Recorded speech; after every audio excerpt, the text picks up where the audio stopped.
안녕하세요. 40대 후반의 여자입니다. 사회생활을 시작하고 남편을 만나 결혼을 하고 아이를 낳고 보니 벌써 이 나이가 되었네요. 살다 보니 사연 없는 인생이 없고 모든 인생이 다 기구하더군요. 그래서 제 인생도 별다를 거 없이 남들 다 사는 대로 살아왔다고 생각하고 있었습니다. 그런데 문득 제 가장 가까운 곳에 있는 남편의 인생은 하염없이 기구하게 느껴졌습니다. 한번 사연을 써보는 게 어떻겠냐며 남편에게 제안했지만 남편은 수줍음이 워낙 많은 사람이라 거절했고 제가 대신 남편의 이야기를 해보려고 합니다. 살면서 우연히 알게 된 남편의 어린 시절, 그런 남편과 함께한 인생 이야기를 지금부터 전해드리도록 할게요. 조금 긴 이야기가 되겠네요. 저와 남편은 제가 대학생이던 시절 처음 만났습니다. 저는 이름 있는 여대에 다니고 있었는데요. 요즘 학생들을 보니 커피숍에서들 많이 공부하던데 저는 조용한 다방에서 공부를 하곤 했어요. 갓 성인이 된 저는 잔잔한 음악만 흘러나오던 다방에 앉아 어른이 됐다는 기분을 만끽하곤 했습니다.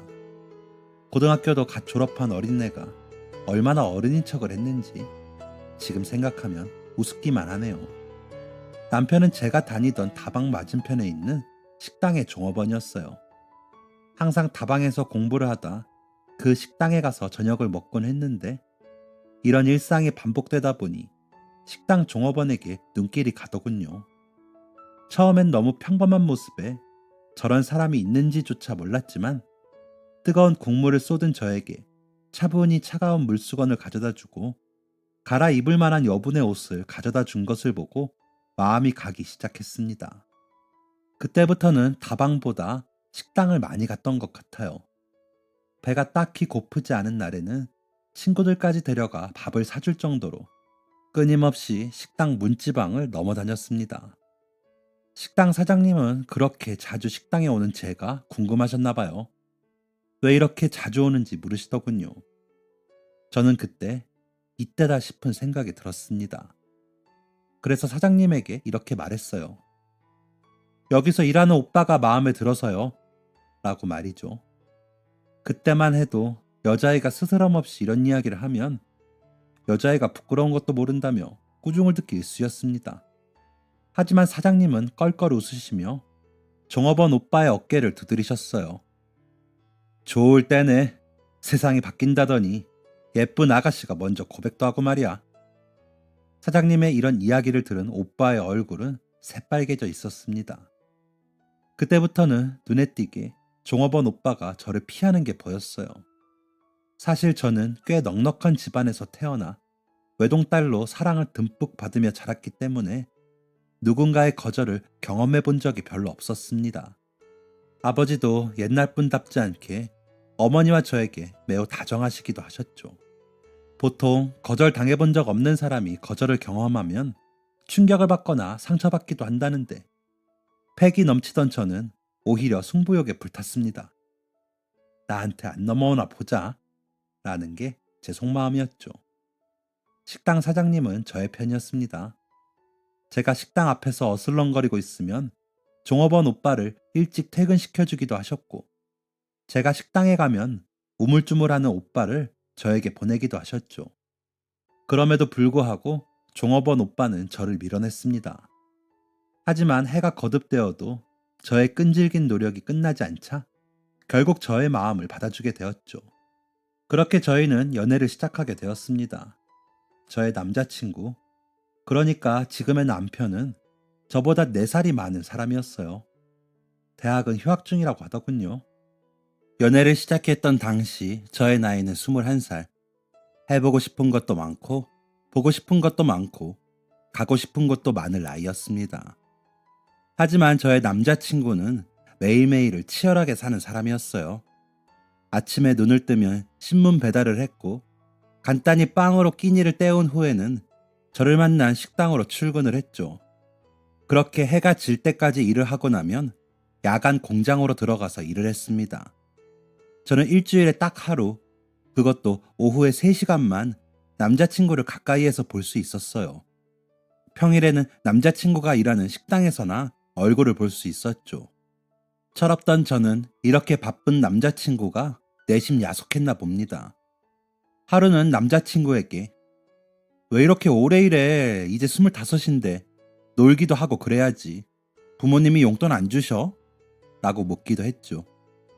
얼마나 철이 없는 질문인가요? 하지만 귀하게 자라서 세상 물정 몰랐던 저는 이 질문에 남자친구가 상처받았다는 사실도 모르고 생글생글 웃기만 했습니다. 저의 질문을 들은 남자친구가 어두운 표정으로 애써 미소를 띈 채 아버지 안 계셔. 어머니는 시장에서 생선 장사하시고 라고 말하기 전까지만 해도 말이죠. 처음 들어본 남자친구의 낮게 깔린 목소리를 듣자마자 저는 제가 얼마나 큰 실수를 한지 알았습니다.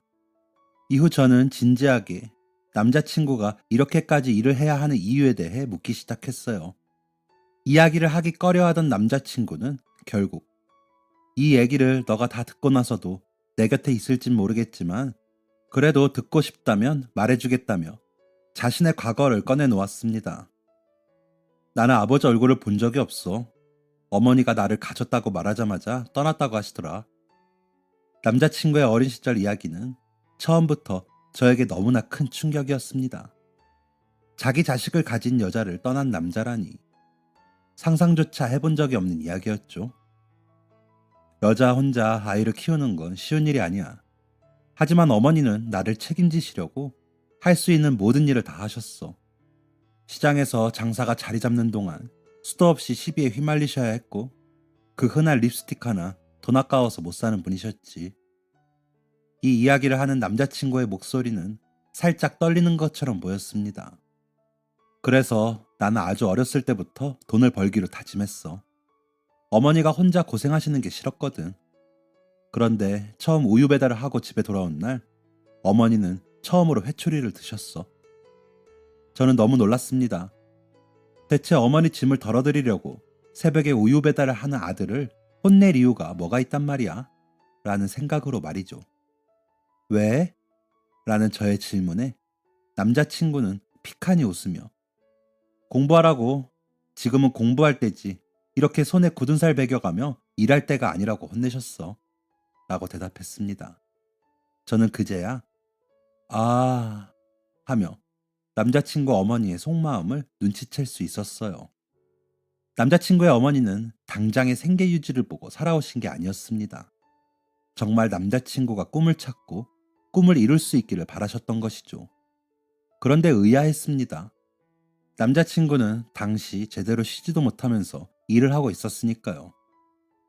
일하는 걸 어머니가 그렇게까지 반대하셨는데 지금 일해도 돼?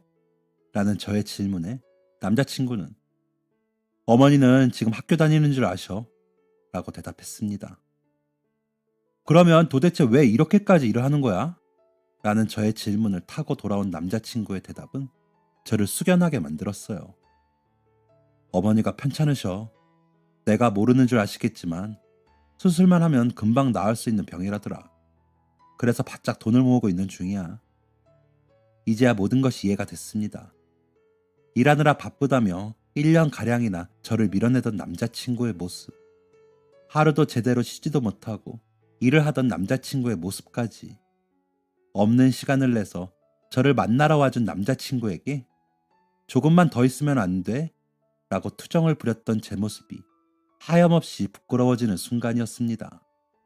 제가 미안한 마음에 눈물을 뚝뚝 흘리자 남자친구는 당황해하며 절 달래주었어요.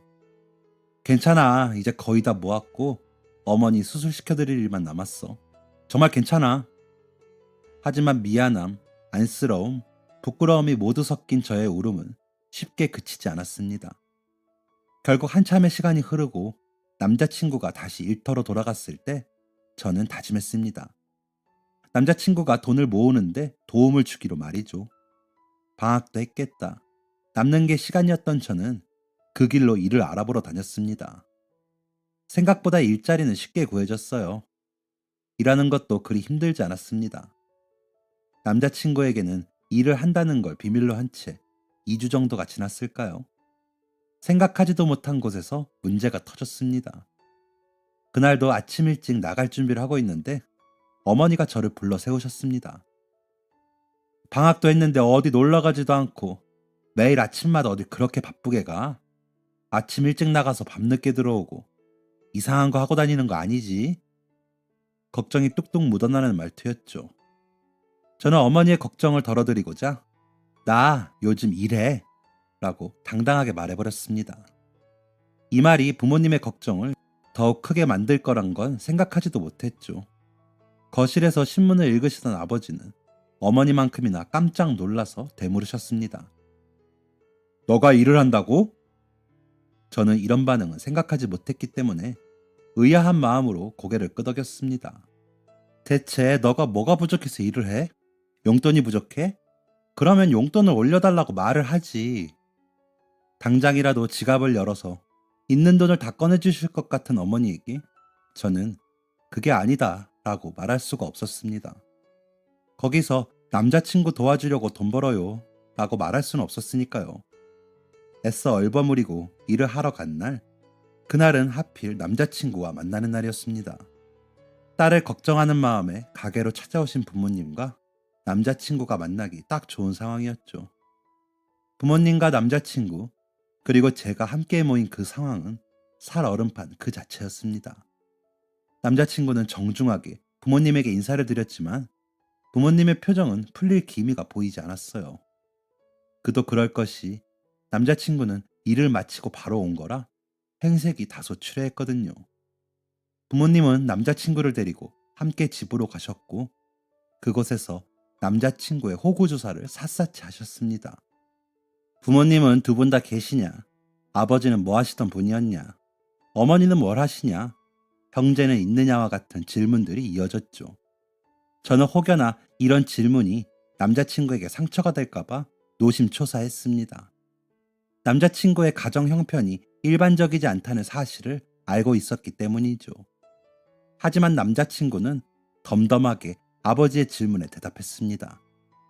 아버지는 마지막 질문으로 내 딸이 갑자기 일을 한다는데 그게 자네 때문인가?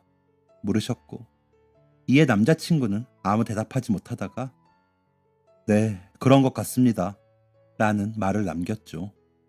저는 화들짝 놀라며 아니라고 손사래를 쳤지만 제 의견은 받아들여지지 않았어요. 남자친구나 부모님이나 제가 갑자기 일을 할 이유가 전혀 없다는 것을 알고 있었기 때문이죠. 결국 아버지는 남자친구에게 내 딸과 헤어지게 라는 말씀을 남기셨습니다. 남자친구는 그 앞에서 그저 묵묵하게 무릎을 꿇고 고개를 숙일 뿐이었죠. 이후로 저는 외출을 금지당하고 남자친구와 연락할 수 있는 모든 수단과 방법을 차단당했어요. 시집도 안 간 귀한 내 딸 손에 물 묻히게 하는 놈이랑은 절대로 만날 필요가 없다 라는 게 아버지의 말씀이셨죠. 하지만 저는 정말 죄송스럽게도 아버지의 말에 따를 수가 없었어요. 그동안 제가 봐온 남자친구는 누구보다 성실하고 착하고 속이 깊은 사람이었으니까요. 게다가 남자친구는 아버지가 없다며 수많은 놀림을 받았음에도 모난 구석 없이 훌륭히 자란 사람이었습니다. 하지만 아버지에게 이런 설득은 쓸모없는 것이었어요. 차라리 내가 일을 도와주겠다고 하지만 않았어도 라며 매일을 후회로 살던 중 남자친구가 찾아왔습니다. 당연히 남자친구는 문 앞에서 쫓겨났지만 남자친구의 목소리를 듣고 뛰쳐나온 저 때문에 남자친구는 집 안으로 들어올 수 있었어요. 오랜만에 만난 남자친구는 매우 야위어 있었습니다. 저 또한 마찬가지였죠. 눈물을 글썽거리는 남자친구의 손을 잡고 그대로 도망가 버릴까도 생각했지만 그 마음은 꾹 억누른 채 부모님 앞에 앉았어요. 남자친구의 손에는 작은 상자가 있었고 그 안에는 낡은 수첩 여러 개가 섞여 있었습니다. 남자친구는 무슨 일로 왔는지 드러나 보자는 듯이 앉아 계시는 아버지에게 대뜸 손에 있는 상자를 밀어 넘겼습니다. 이게 뭐냐는 아버지의 눈빛에 남자친구는 이렇게 말했습니다. 제가 아버지 없이 홀어머니 손에서 자랐기 때문에 많이 걱정하시는 거 압니다. 수연이보다 많이 부족한 것도 사실이고요. 또 집안 차이가 많이 나는 것도 잘 알고 있습니다. 하지만 제가 아버지 없이 자랐어도 여기까지 성장할 수 있었던 건 순전히 제 어머니 덕입니다. 그 수첩을 봐주세요. 그 내용에 제가 살아온 길이 담겨 있습니다. 그걸 보시고도 저를 믿어주지 못하시겠다면 수연이 포기하고 물러서겠습니다. 또 저의 사정 때문에 수연이가 하지 않아도 될 고생을 하게 만든 점 죄송합니다. 이런 말을 들었는데 어떻게 무작정 안 된다고 반대할 수 있을까요? 아버지는 알겠다며 남자친구를 돌려보내셨습니다. 사실 저는 아버지가 남자친구를 돌려보내기 위해 알겠다고 하신 줄 알았는데 아버지는 그날 밤을 새워서 남자친구가 주고 간 수첩을 다 읽으셨어요. 그러고는 아침이 되자 절 부르시더군요. 수연이 너는 이거 읽어봤니? 저는 고개를 가로저었습니다. 아버지는 나보단 너가 읽어둬야 할 거다. 다 읽으면 그 청년 부르렴. 이라고 말씀하셨어요. 뭐지? 왜 갑자기 집으로 부르라는 거지? 뭔가 심경의 변화가 생기셨나? 라는 생각으로 기분이 살짝 들떴던 저는 손에 집히는 수첩 하나를 펴자마자 먹먹해지는 감정을 숨길 수 없었습니다. 그 수첩은 국민학교 5학년 때 남자친구가 쓴 일기장이었습니다. 그곳에는 이런 내용이 담겨 있었어요. 9월 16일 날씨 맑음. 오늘은 가을 운동회가 있는 날이다. 어머니는 못 온다고 하셨는데 와주셨다. 앞치마를 맨 채 달려오는 어머니가 내 눈에는 선녀처럼 예뻤는데 친구들은 비린내가 난다며 놀린다. 흠씬 혼내주고 싶었지만 참았다. 어머니가 싫어하니까. 정갈하게 꾹꾹 눌러 쓴 글씨는 국민학교 5학년의 것이라고 보이지 않았습니다. 저는 다음 일기장 내용에서 눈물을 쏟을 수밖에 없었어요. 날짜상으로 남자친구가 중학교 2학년 때의 일기였습니다. 3월 12일 날씨 흐림. 중학교 2학년이 된다고 하면 우유 배달을 시켜준다길래 이날만을 기다렸다. 들뜬 마음으로 우유 배달을 하러 가니까 주인 아저씨가 진짜 왔네, 징하다 라는 표정으로 나를 보고 계셨다. 떨떠름한 아저씨의 표정을 뒤로하고 완벽하게 우유 배달을 마치고 집에 들어갔는데 어머니는 출근 준비 중이셨다. 아침에 운동이라도 하고 왔냐는 어머니의 말씀에 나는 자랑스럽게 우유 배달을 하고 왔다 라고 말씀드렸는데 어머니는 내 말이 끝나기 무섭게 화를 내셨다. 아무렇게나 휘두르는 앙상한 어머니의 팔을 그대로 받아내며 나는 생각했다. 도대체 왜? 아무리 생각해도 나는 혼날 이유가 없는데. 억울했던 나는 처음으로 어머니에게 큰 소리를 내며 어머니 혼자 일하는 게 너무 힘들어 보여서 저도 일하려고 한 건데 그게 왜요? 라고 소리쳐 버렸다. 이 말이 내 목구멍에서부터 터져나오자 어머니는 결국 눈물을 보이셨다. 그러니까 엄마가 일을 하는 건 당연한 건데 너가 무슨 잘못이 있어서 일을 하냐고 라며 주저앉으시는 어머니의 모습을 나는 아마 평생 잊지 못할 거다. 저는 차오르는 눈물을 닦아내며 다음 장으로 일기를 넘겼습니다. 3월 13일 날씨 비가 온다. 공부할 거다. 공부로 성공해서 우리 어머니 호강시켜드리고 고기 반찬도 마음껏 먹을 거다. 3월 14일 날씨 여전히 비. 내가 일찍 일을 해야겠다고 생각한 계기는 분명하다. 어머니는 가장 친했던 연희 아줌마를 만나기 전 화장품 가게에 가서 한참을 고민하셨다. 내 가닥값 정도밖에 안 되는 립스틱을 살지 말지를 고민하셨던 거다. 그날 어머니는 결국 립스틱을 사지 않으셨다. 어머니는 립스틱 하나 없이 약속을 다녀오셨지만 얼굴은 누구보다 환해 보였다. 왜냐하면 연희 아줌마가 이거라도 바르고 다녀라라며 자신이 쓰고 다니던 립스틱을 어머니에게 선물했기 때문이다. 남이 쓰던 반도 안 남은 립스틱 하나에 소녀처럼 좋아하던 어머니를 보니 꼭 내가 어머니를 그렇게 만든 것 같아 속이 쓰렸다. 그래서 그날은 일기를 쓰지 않았다. 일기 속 저의 남자친구는 너무 어린 나이에 어른이 되어 있었습니다. 한 장 한 장, 한자도 빠짐없이 모든 일기장을 읽은 저는 눈이 퉁퉁 부은 채로 남자친구에게 찾아갔습니다. 그렇게 남자친구의 손을 잡고 집으로 들어갔을 때 아버지는 저와 남자친구와의 관계를 인정해 주셨습니다. 여전히 못마땅한 게 투성이지만 한번 믿어보겠다는 조금 뒤끝이 구린 말도 함께 덧붙이면서 말이죠. 그 다음으로 저는 남자친구의 어머니를 찾아뵀습니다. 그동안 남자친구의 어머니는 수술을 받으셨고 다행히 회복 중이셨어요. 어머님은 저에게 끊임없이 미안하다는 말을 반복하셨습니다. 내가 이렇게 못나서 괜히 두 사람 만나는데 방해만 되고 미안해. 어머님이 전혀 미안해 하실 일이 아니고 부모님도 잘 허락해 주셨다고 이야기했음에도 어머님의 사과는 계속되었습니다. 저는 그런 어머님을 겨우 진정시킨 후 남자친구를 데리고 병원 밖으로 나갔습니다. 그리고 처음 마음을 고백했을 때처럼 말했습니다. 나랑 결혼하자 라고 말이죠. 남자친구의 눈은 커다랗게 변했고 우리 오늘 교제 허락받은 건 기억하지? 라고 대답했어요. 응, 알아. 결혼하자. 이게 바로 저의 대답이었습니다. 저는 매사에 신중한 남자친구를 대신해 집으로 찾아가서 결혼을 하겠다고 통보를 해버렸습니다. 지금 생각하면 아주 불효막심한 모습이지만 그때는 지금이 아니면 안 될 것 같다는 마음이 강했어요. 아버지는 야 이놈아, 오늘 만나도 된다고 허락한 게 결혼 허락인 줄 알았냐? 며 뒷목을 잡고 쓰러지기 일보 직전이었습니다. 하지만 제 마음은 굳건했어요. 자식 이기는 부모 없다고 했나요? 결국 부모님은 저와 남자친구의 결혼을 허락해 주셨습니다. 다만 부모님의 사회적 체면을 고려해 대학은 졸업하고 결혼하라는 조건이 붙었죠. 남은 2년의 시간이 정말 너무나 길게 느껴졌지만 저는 무사히 대학을 졸업했습니다. 남자친구는 저보다 1년 먼저 졸업을 했죠.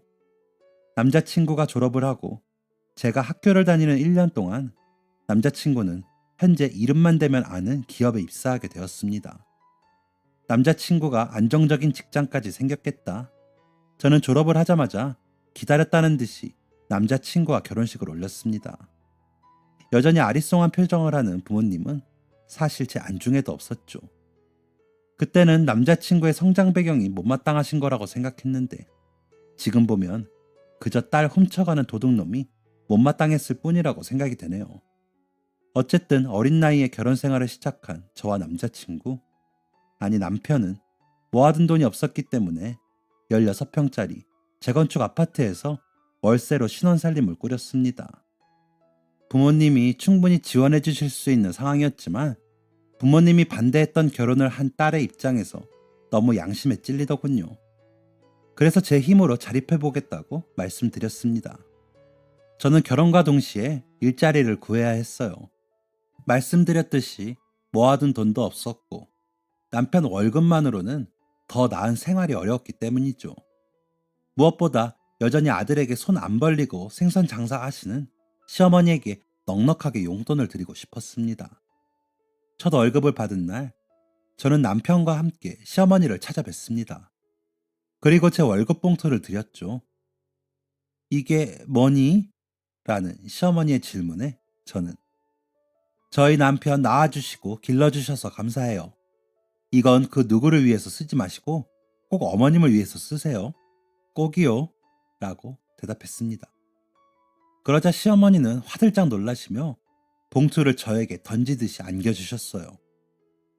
내가 이걸 어떻게 받니? 너 해라, 너 해. 마치 폭발물을 아는 것 마냥 놀래시는 시어머니의 반응에 저 또한 당황스러웠지만 저는 꾸역꾸역 봉투를 안겨드리고 시댁을 떠났습니다.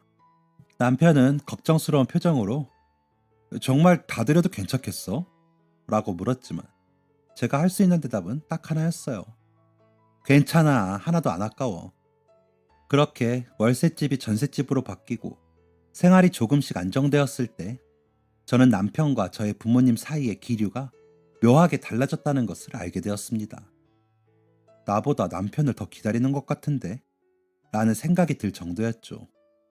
그 뒷배경에 남편의 노력이 있었다는 걸 제가 첫 아이를 가지면서 알게 되었습니다. 진통도 심하지 않았고 초산치고 빠르게 아이를 낳았던 저는 회복도 빨랐어요.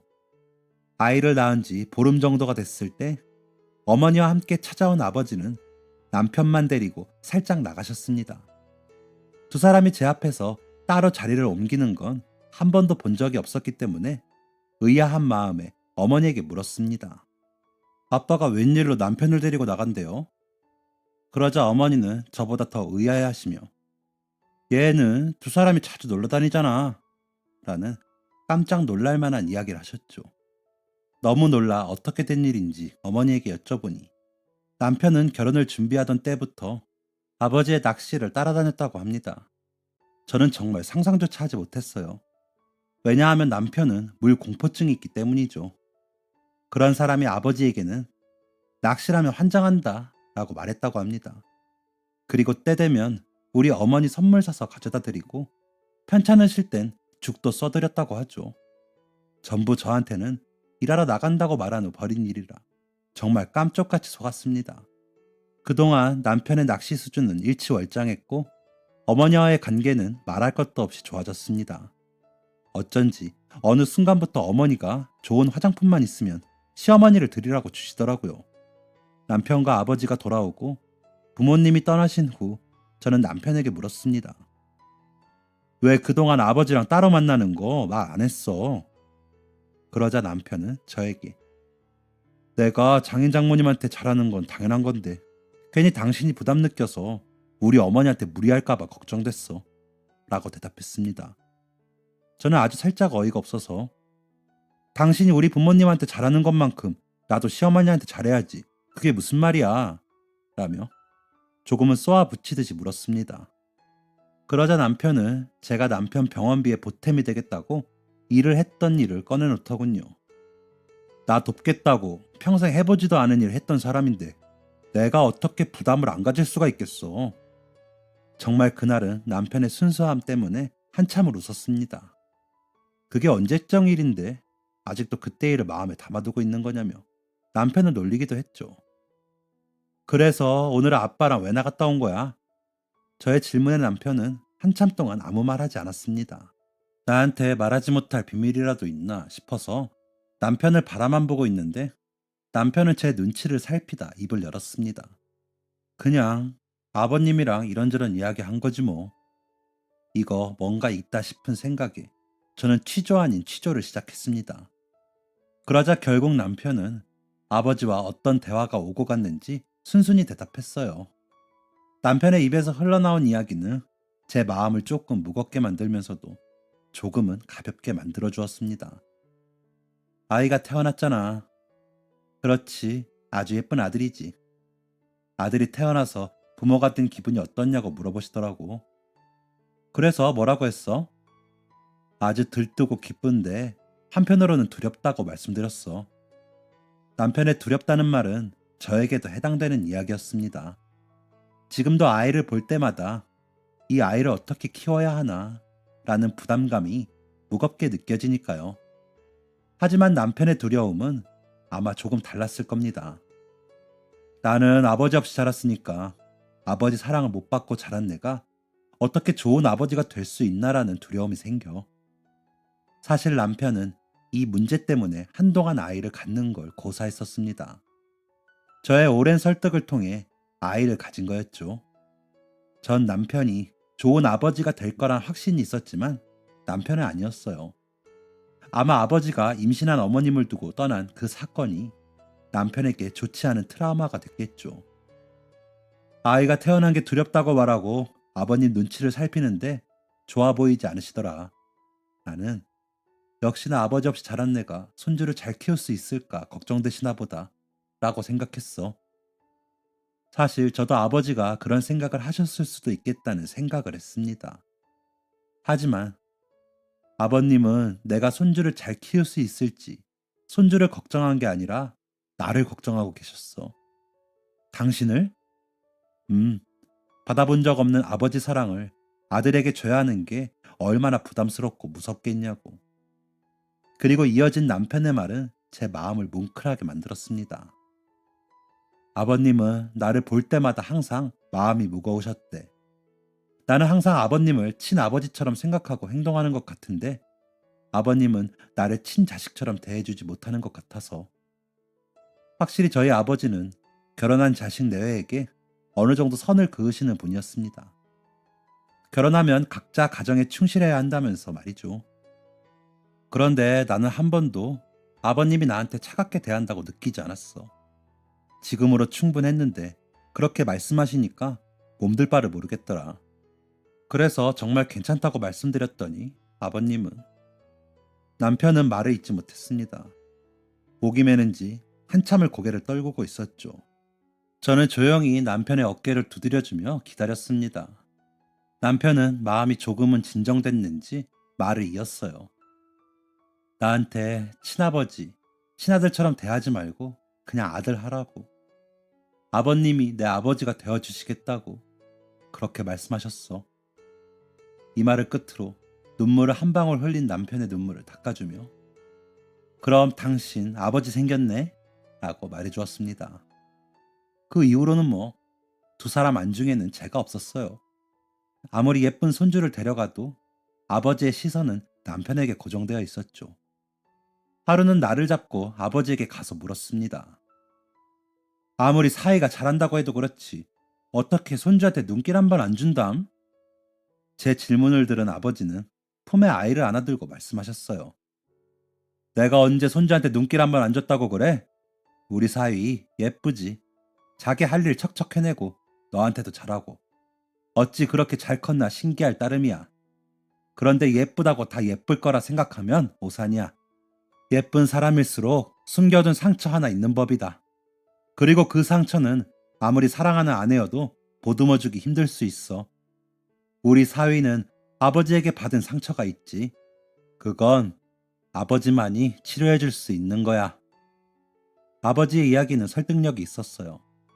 확실히 제가 아무리 당신은 좋은 아버지가 될 거다 라고 이야기해도 아버지로부터 좋은 아버지의 모습을 배우는 것만큼 효과가 있진 않겠죠.